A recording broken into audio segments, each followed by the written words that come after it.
All right, folks, welcome back to another gasoline-fueled restoration here.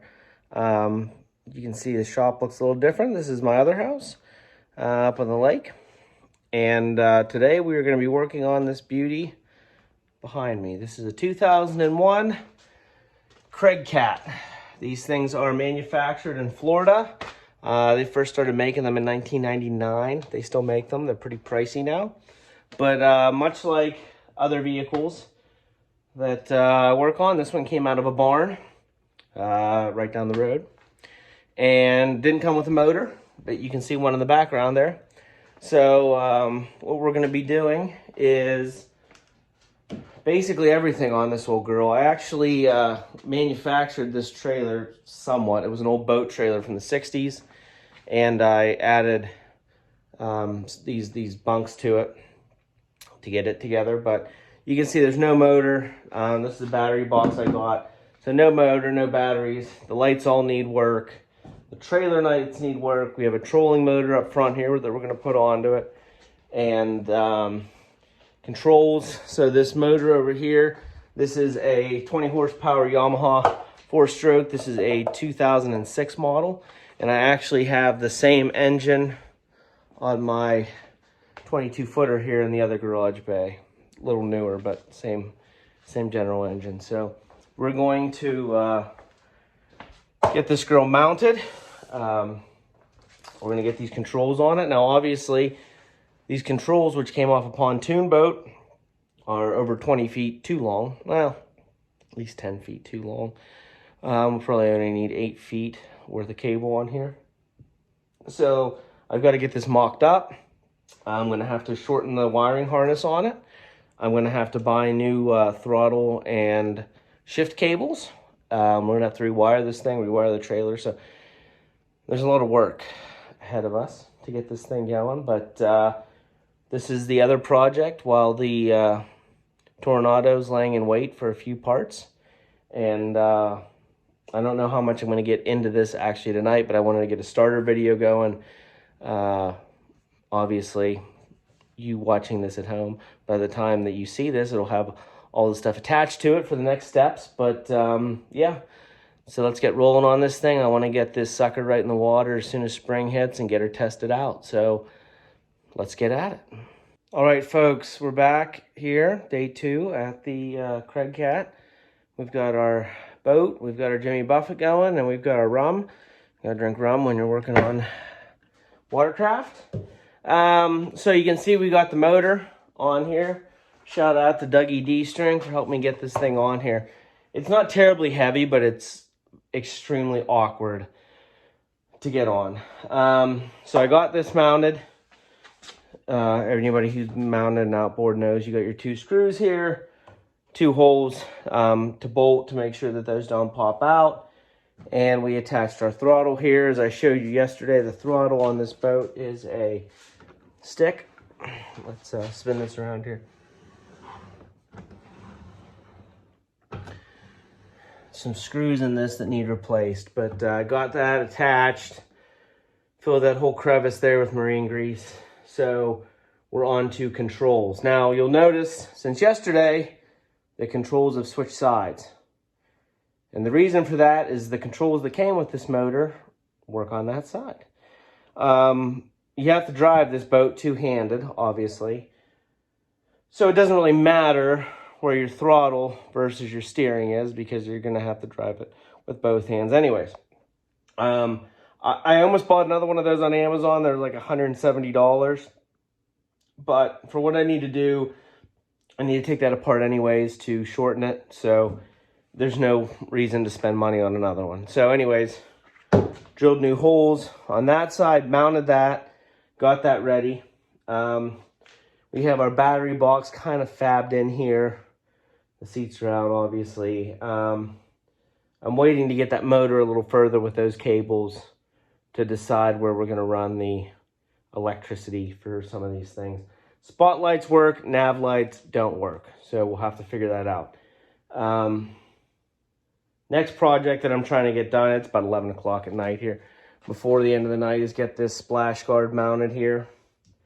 You can see I got the one started But these three mount there to keep you dry, and then they zip tie together in the corners. And those are made by Craig Cat. Ordered those from Florida. These are all the same boat since 1990, just, you know, radios and coolers and things like that. So anyways, just wanted to put an update before I got too far along. We'll see you again in a day. I'm supposed to get the throttle cables. So if I get the throttle cables, then I'll likely get this whole control set up fixed. Actually, I should have the throttle cables and my fuel tank, and it's sitting around here somewhere, but I got my fuel line already. So theoretically tomorrow, if I take my time, I should be able to get all the controls set up and get the whole back of this thing ready to rock and roll. So anyways, we'll see you then. Okie dokie, folks. Another wonderful cold winter night here in Pennsylvania. Don't mind my giant pile of garbage here that needs burnt from another project, but anyways, got the gas tank in. I have the fuel line on there. It's not crimped onto the gas tank, obviously, which would go, yeah. And I got my throttle and shift cables in. I was pretty happy. They had these on Amazon in a myriad of different sizes. There, that clicks on. Super easy to put on. You have to salvage these little black clips that thread onto them. Man, it's tricky doing this in reverse. But you take those off your old cables. They just thread on. They're a very small metric thread onto your new ones and route them. So these are 8-footers. That's the smallest you could get. Probably could have went with 6s, but they don't have 6s.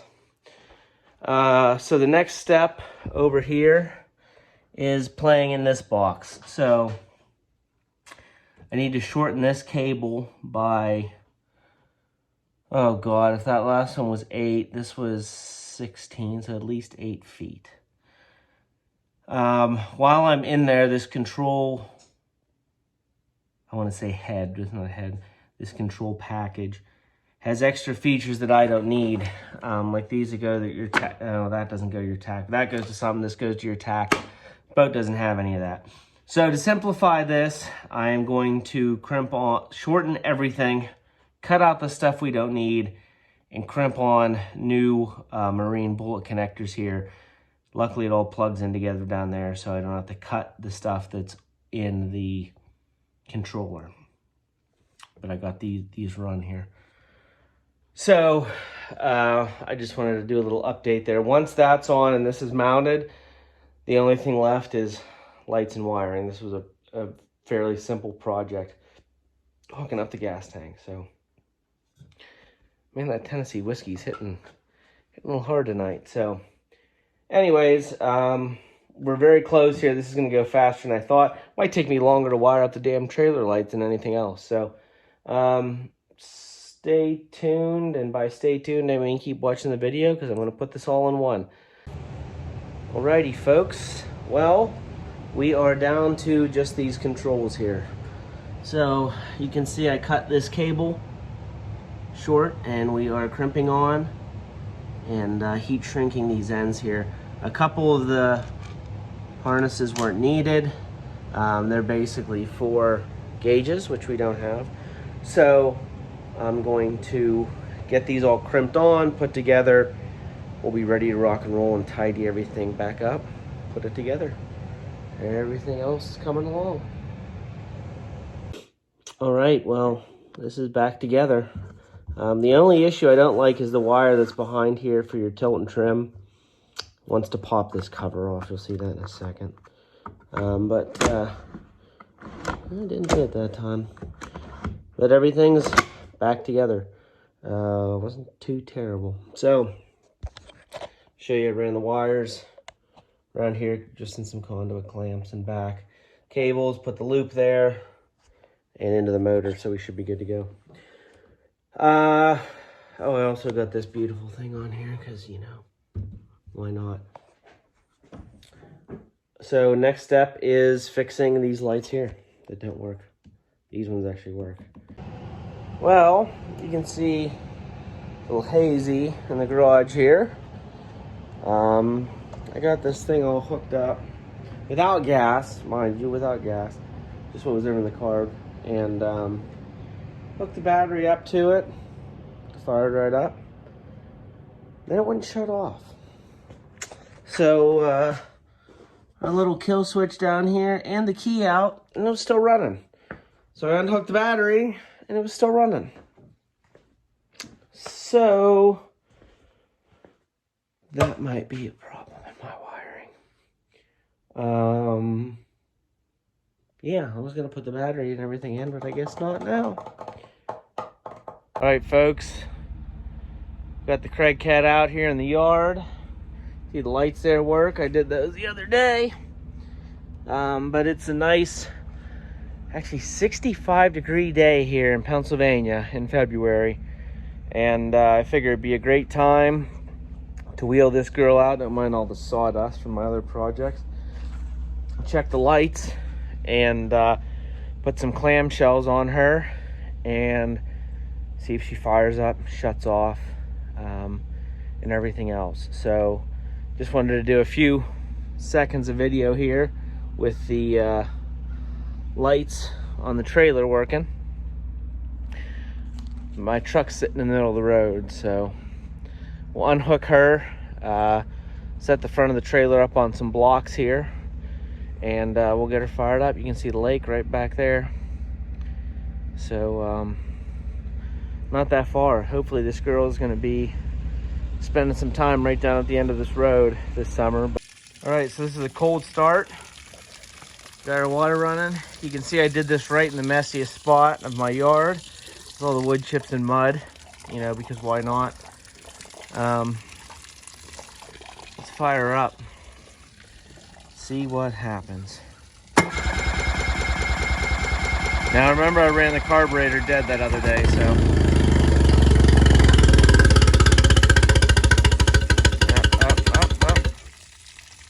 No.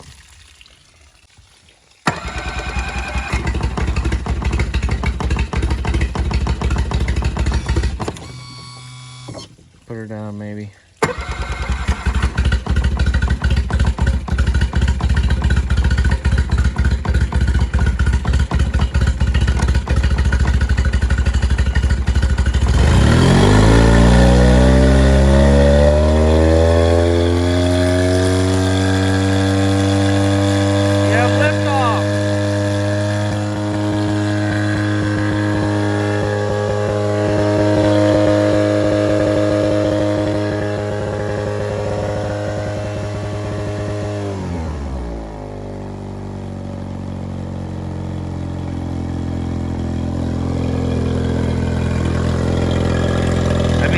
Impeller's good.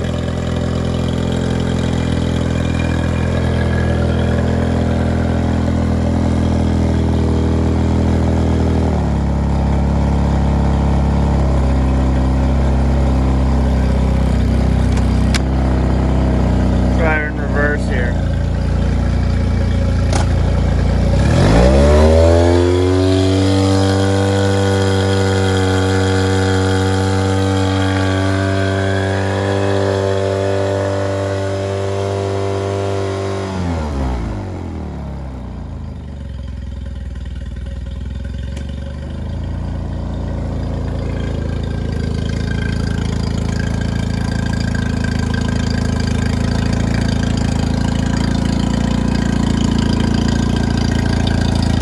The issue I was having, as you'll recall, oh yeah, this is a nice mess, was that when I do this,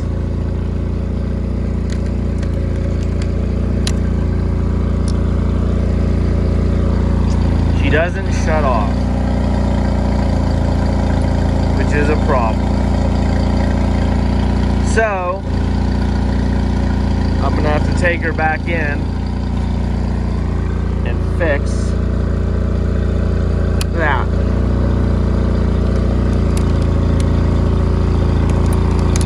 And apparently the key switch doesn't shut her off either.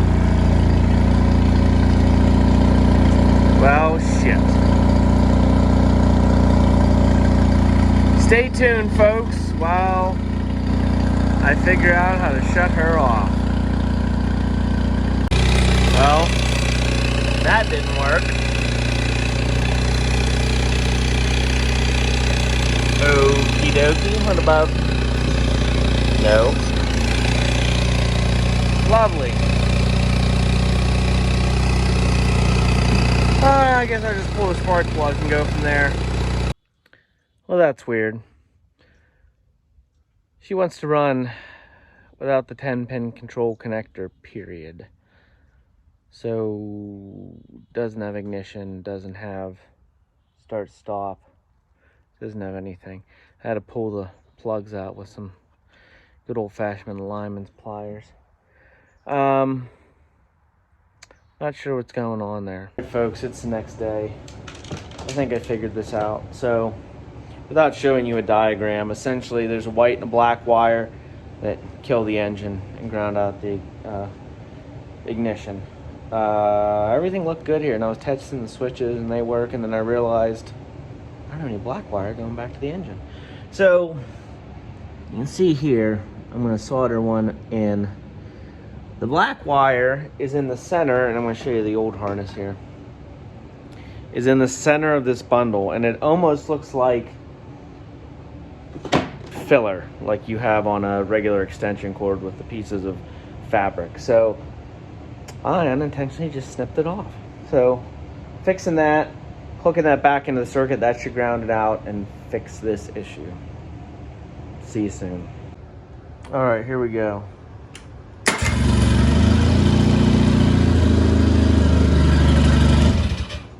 Perfect.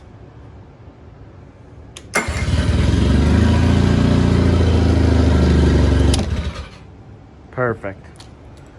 All right, time to button her back up.